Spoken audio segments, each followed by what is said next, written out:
Tad te mums bija no Vācu arheoloģijas institūta Sebastians Mesāls rudenī veica ģeomagnētisko pētījumus, tad tas izskatās tādā veidā.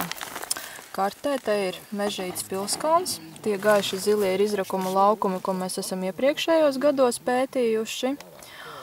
Un tad attiecīgi te tie tumšākie pleķi, tās ir kaut kādas anomālijas, vai tās ir akmeņu kaudzes, vai tās ir bedres, kaut kas, kas tā kā izkrīt no konteksta.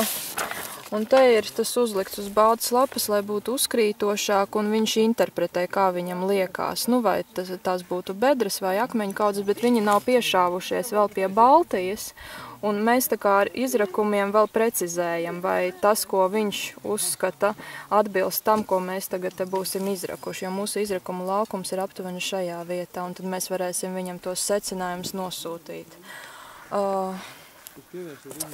Te viņš arī interpretēja, vai būs apbedījumi, bet tur tomēr tika noskaidrots, ka īsti tur tā metode vēl nestrādā. Respektīvi, viņa vēl ir mūsu pusē attīstības stadijā, jo tur, kur ir, teiksim, romiešu apmetnes Vācijā, tur ļoti smuki tie pamatiņi iezīmējas. Ka principā var izsekot, vai viņi tur ir kādas formas bijušas un kādi izvietojumi, bet tā kā mums šeit ir koka apbūve ar krāsnīm, ar kaut kādām saimniecības bedrēm, viņiem vēl tā metode ir, šeit jāattīsta, vēl viss jāprecizē.